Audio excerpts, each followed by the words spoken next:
जी हाँ दोस्तों, नमस्कार। मेरा नाम संतोष कुमार है और आप लोग देख रहे हैं मेरा चैनल जीआरएस संतोष। तो चलिए देरी न करते हुए वीडियो को शुरू करते हैं। तो दोस्तों, आज मैं बात करने जा रहा हूँ प्रधानमंत्री आवास योजना ग्रामीण। तो यह योजना उन गरीब परिवारों को आवास देती है जिनके पास कोई आवास नहीं होता है। तो बताते हैं कि प्रधानमंत्री आवास योजना ग्रामीण को वर्ष 2028-29 तक बढ़ाए जाने के फैसले के बाद ग्रामीण विकास मंत्रालय भारत सरकार ने ग्रामीण क्षेत्रों में आवास से वंचित पात्रों का चिन्हांकन करने के लिए फिर से सर्वेक्षण कराने का निर्णय लिया है। यानी कि जो पात्र पहले छूट गए थे जिस सूची में, उसमें अब नए सिरे से उनको जोड़ा जाएगा।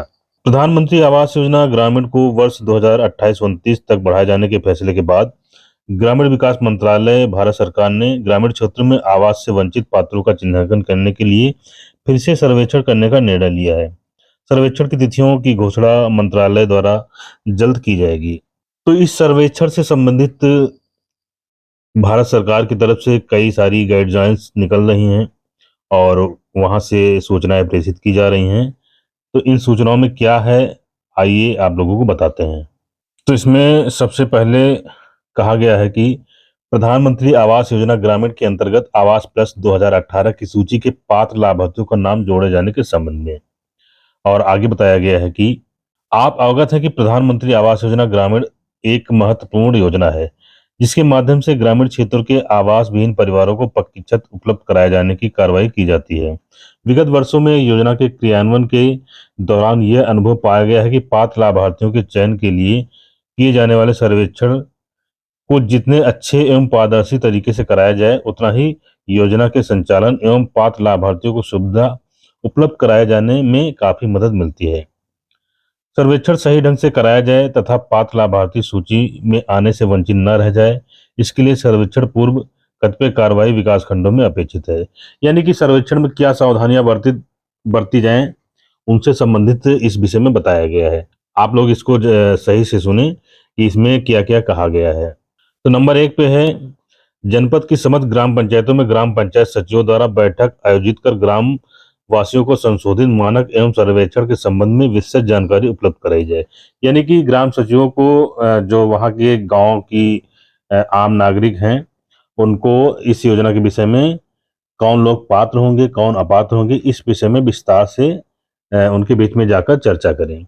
इस बैठक को पीएमएवाई सर्वेक्षण 2024 उन्मुखीकरण गोष्ठी का नाम दिया जाएगा। प्रत्येक ग्राम पंचायत में 3 दिन पूर्व बैठक के संबंध में नोटिस निर्गत किया जाए तथा यह सुनिश्चित किया जाए कि बैठक में गांव के अधिकाधिक लोग प्रतिभाग करें। बैठक की फोटोग्राफी कराकर इसे एल्बम के रूप में जनपद स्तर पर संरक्षित किया जाए। खंड विकास अधिकारी प्रत्येक ग्राम पंचायत की बैठक की प्रतिभागिता हेतु स्वयं को या अपने अधीनस्थ सहायक विकास अधिकारियों को नामित करेंगे। बैठक का कार्यक्रम इस तरह से बनाया जाए कि पूरे विकासखंड की बैठक अधिकतम 1 सप्ताह में समाप्त हो जाए। आगे दूसरे बिंदु में बताया गया है कि ग्राम पंचायत सचिव द्वारा इस विशेष प्रयोजन के लिए प्रत्येक गांव में एक रजिस्टर रखा जाएगा। इस रजिस्टर को प्रधानमंत्री आवास योजना ग्रामीण लाभार्थी चयन 2024 रजिस्टर कहा जाएगा। इस चयन से जुड़ी प्रत्येक पहलू की जानकारी इस रजिस्टर में दर्ज की जाएगी। खंड विकास अधिकारी द्वारा इस रजिस्टर का अवलोकन किया जाएगा। पात्रता एवं अपात्रता के मानकों की ग्राम पंचायत में सार्वजनिक स्थलों पर वॉल लाइटिंग कराई जाए, जिससे जन सामान्य को इसके संबंध में जानकारी प्राप्त हो। यानी कि पात्रता के क्या कारण है, यानी कि कौन से व्यक्ति पात्र हो सकते हैं और कौन अपात्र हो सकते हैं, इससे संबंधित जानकारी ग्राम पंचायत की सार्वजनिक स्थलों की दीवारों पर लिखवाना अनिवार्य है।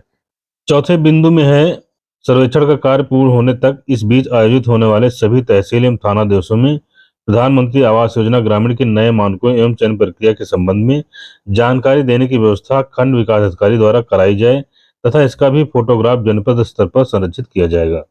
अब आते हैं मेन बिंदु पर। इसमें बताया गया है कि प्रधानमंत्री आवास योजना ग्रामीण के अंतर्गत चरण वर्ष 2024-25 में 2028-29 तक योजना के क्रियान्वयन तथा हार्वेशन के मानक के संशोधन के संबंध में। यानी कि इसमें 2 चीजें दिए हुए हैं। अपात्रता है पुराने मानक, यानी कि अपात्र होने के जो पुराने मानक थे वो यहाँ बाएं तरफ दिए हुए हैं, और दाहिनी तरफ जो अब नए मानक आए हैं उनके विषय में बताया गया है। तो पहले नंबर 1 पे था मोटर युक्त दोपहिया, तिपहिया, चौपहिया वाहन मछली पकड़ने की नाव। यानी कि जो पहले ये जिन लोगों के पास होती थी तो उनका नाम इस सूची से कट जाता था।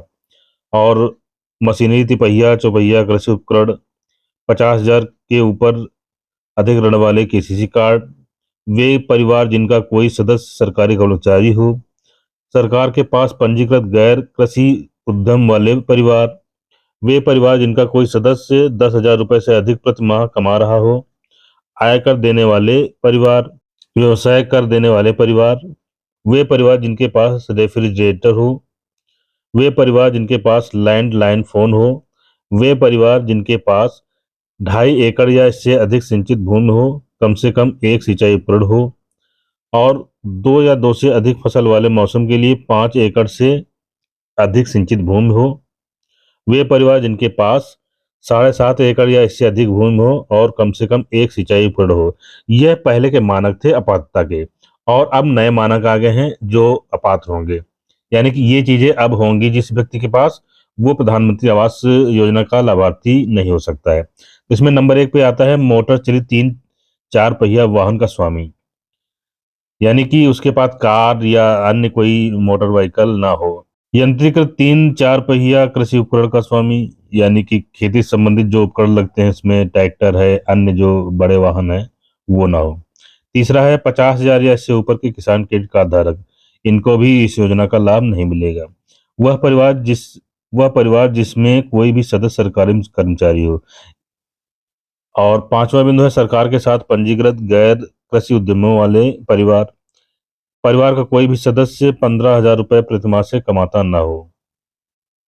यानी कि जिस व्यक्ति की 15,000 से अधिक आमदनी प्रति माह है तो वो भी इस योजना का पात्र नहीं है। और ITR जो दाखिल कर रहा हो वो भी नहीं है, और प्रोफेशनल टैक्स चुका रहे हो वो भी पात्र नहीं है, और 2.5 एकड़ या इससे अधिक सिंचित भूमि का स्वामी हो, तथा अगला बिंदु है 5 एकड़ या अधिक असिंचित भूमि का स्वामी हो। यानी कि ये लोग इस श्रेणी में अगर आते हैं तो उनको इस योजना का लाभ नहीं मिलेगा। तो दोस्तों आशा करता हूँ यह छोटी सी जानकारी आप लोगों को अच्छी लगी होगी। अगर अच्छी लगी तो वीडियो को लाइक करें, अपने दोस्तों के साथ इसको शेयर अवश्य करें। मिलेंगे फिर किसी अन्य वीडियो में, तब तक के लिए धन्यवाद, नमस्कार।